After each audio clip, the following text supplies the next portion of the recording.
Ladies and gentlemen, I have the great pleasure of introducing you to the father of Godzilla, the top dog Godzilla, the GTR Nismo edition. This is the fastest, the most powerful, the most carbon-clad GTR ever built. And coming up next on the Fast Lane car, you got it. I'm going to take it for a ride and tell you everything you ever wanted to know.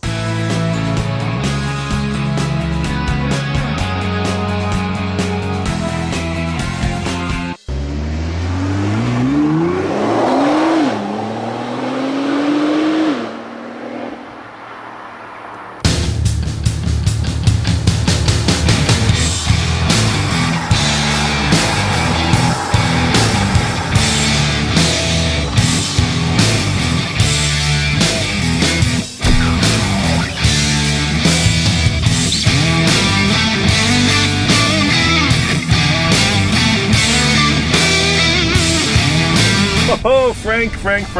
I am a kid in a candy store. I am a kid in a candy store.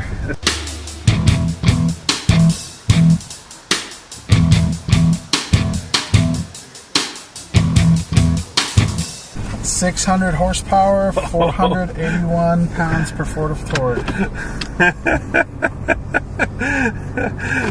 That's probably 300 more than the old 300ZX twin turbo. Right? Oh yeah. And let's face it, probably 300 more than anybody needs, but not more than people want. Correct. Because if you could make it with 900, I bet you people would want that. That is a fair assumption, yes.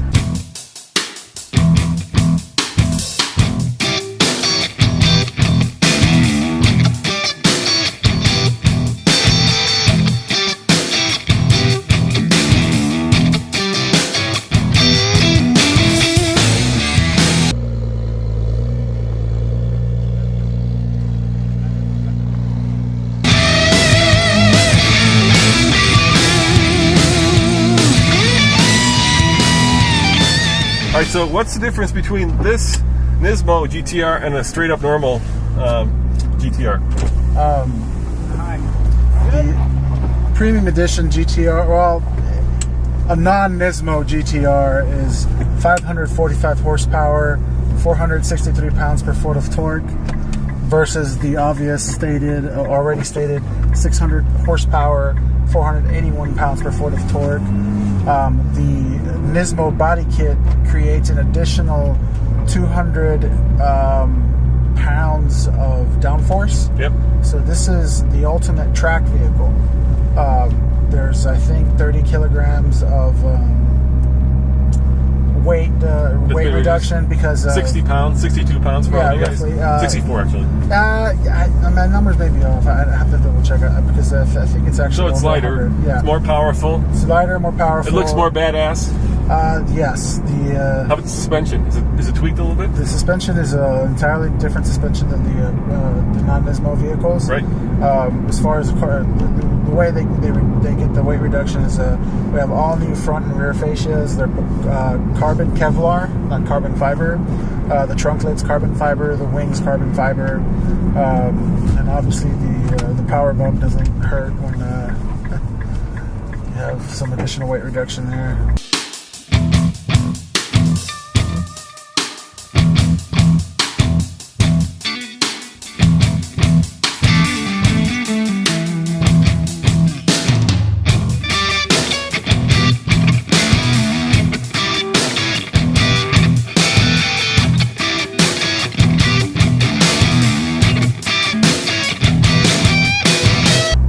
Cyclist, I don't want to scare him, but I have to put my foot down. I have to put my foot down, right? That's just something you have to do.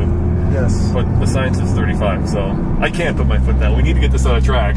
That's really where this needs to go. This needs to go on a track. The car set a record. Well, at Nürburgring. GTR record at the Nürburgring is 7 minutes and 8 seconds, and I think 7 minutes 8 seconds and 56 milliseconds. I don't know. That's actually it was a volume production car record. And of course, it's with launch control. It's crazy fast to 60. I think the number. Well, we tested it. Okay, we tested this car, not this one, but the 2014 model. We got 3.6, but that was up at a mile above sea level. The number that is like emblazoned in everybody's brain is 2.9. Nissan as a company, yeah, what do they say? What do you guys say? We don't release any kind of 0 to 60 numbers or anything like that. Yeah. The fastest number that I've seen is 2.7 seconds, 0 to 60. Yeah, but keep in mind that's when everything is ideal. When launch control is enacted, when you've got the right temperature, the right amount of air in the tires. Correct. Not two big guys in the car, which are going to slow it down. Correct. And probably less fuel, too. So I'll tell you, it feels wonderful. I love this Alcantara steering wheel. Of course, you got the little red strip up here so you know which way is up when you're really working this car. Yep, it's center. Is this real carbon fiber or is that fake carbon fiber? This is real in the GTR. In the cluster, it's fake, but in here it's real. And I love that big whale tail in the back. It just screams power. And here's what's crazy about this car. You could put 2 more people in the back. They wouldn't be happy, but you could put them in the back. It is a 4-seater, correct.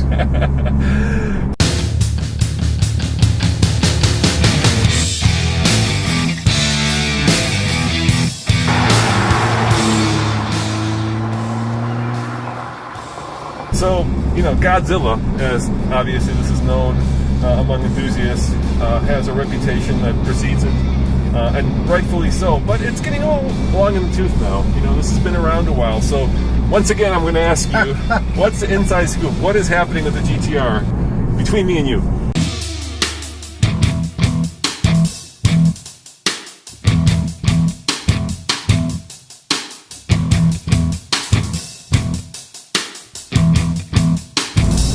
Just like the Z, the CEO, Carlos Ghosn, has stated that there will be a next generation GTR.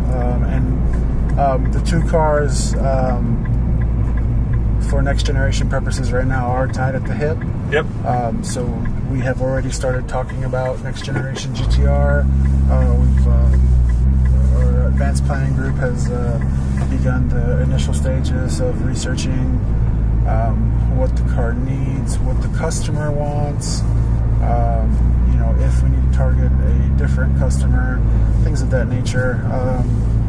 But there will be next generation. As to timing, we are not sure yet of the timing for that. So we'll say there'll be a new one, but if it's going to be 2016, 17, 18, we don't know. Correct. We do know that in front of us is a new Nismo Z and the old 1971 Z, which we just drove. So if you want to check out a really cool video, check out that video where we mash up. The 2 cars. Mash up, yeah, it's a little bit of both actually. Yeah. And once again, I feel like I've got so much power at my disposal because I am just kissing the throttle right now, just kissing it, and we've got traffic.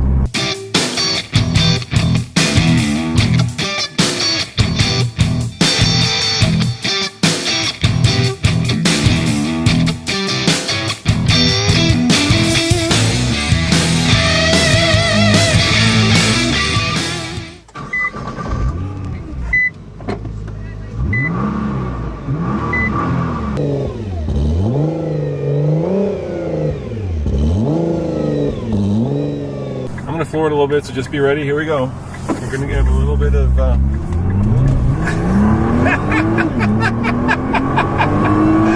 my God, here we go! Oh, that was very fast to 60.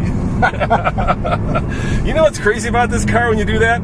There's more induction noise than there is exhaust noise. It's a very quiet car, right? Yes. What you hear is, the inhalation of all this air feeding the turbos, right? Which isn't loud. It's just a sucking of sound. It's like air comes in and then shoots out the back like a rocket. This sounds like a jet airplane. It doesn't sound like a car. Yep. It's crazy. It's really crazy. The lead engineer that designed this generation GTR, which most engine builders are aware of, he considers it more of an air pump than a motor. Yeah, exactly. And so that's what you hear mostly in the cabin of the car is in fact the engine noise and the engine sound. That's more of a pure sound, not the exhaust. Yeah, it's unlike anything else I just was in a McLaren, and you know, you get that kind of deep V8 rumble. This is something completely different, and that's cool. Yeah, just a little history on the GTR. What most people aren't aware of is that the GTR has a large heritage following in Japan.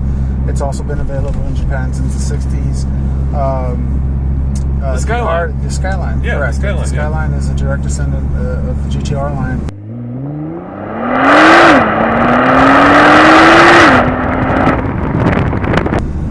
The R34, which is the previous version of this one, this generation is the R35. The R34 was not exported to the U.S. or any previous generation. Let me do a little paddle shift in here. Sure. Hold on.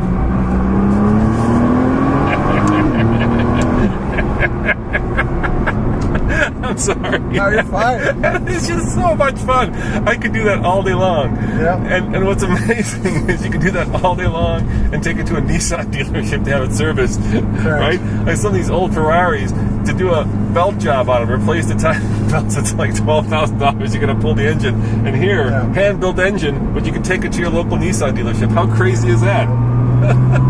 Yeah, most Nissan dealerships that work on the GTRs are specially trained and are what we call GTR certified. So there's a lot of extensive training that goes into being able to work on the car. So, but yes, our techs at the normal Nissan dealership. All right, and of course, the biggest question: how much is this going to cost me? How much is that smile on my face going to cost me if I want not just the GTR, but I want the top dog Godzilla, this one? The GTR Nismo will be $149,900. Yep. 150 basically. And there is one option. You can get the titanium exhaust for an additional $13,000, $12,900. So you can get it for up to about 160. But look at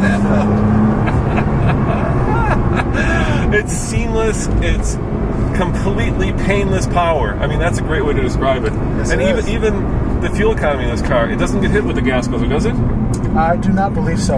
It has a 19 city, 26 highway. Yeah, that's for incredible. A combined of 24. Yeah, and we haven't even talked about the razor sharp handling, right? I mean, going around these turns, I'm going. This could be a Sunday drive as far as this car is concerned, right? There's just so much tenuous grip to the road that this thing doesn't even notice these turns. Yeah, and all-wheel drive system. I mean, you can't say enough about the all-wheel drive system. It's rear-wheel biased, but it sends power to the wheels when you need it. So the only time that it sends 50% of the power to the front wheels is when it launches. And of course, we have launch control, which is actually easy to engage. In some of the more exotic cars, and even BMWs, we've always had trouble engaging launch control. This car, you flick these switches. I think it's up, right, and then wait a little bit. You put everything in R mode. Yep. R. Yeah. R. Yeah. Yeah. You have to actually hold them up. Hold them up. Yeah. There we go.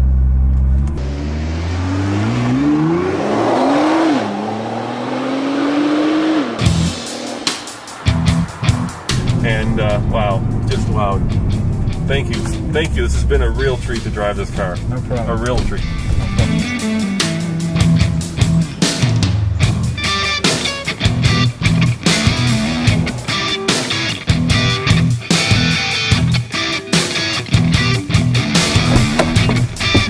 All right, so I do owe you an apology. I really wish I could have put all 600 horsepower to use, but I like and need my driver's license too much to be able to do that on these public roads. But I have to say, in that short drive, I still have a huge smile on my face because for 150K, it's a supercar bargain. As always, this is Roman reporting for the Fast Lane Car. Check out tflcar.com for more news, views, and of course, everyday supercar reviews. Ciao.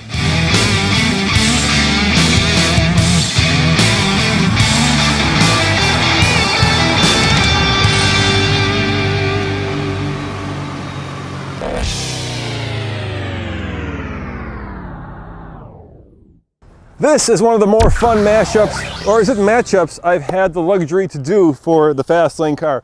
Over here we have a 1970 240Z, a Datsun. And over here we have, well, a direct line descendant of this car, the 2015 370Z Nismo edition. So let's take them for a ride. Let's mash them or match them up and see what we can find out by driving 40 years or more of Z's back to back. And that is coming up next on the Fast Lane Car.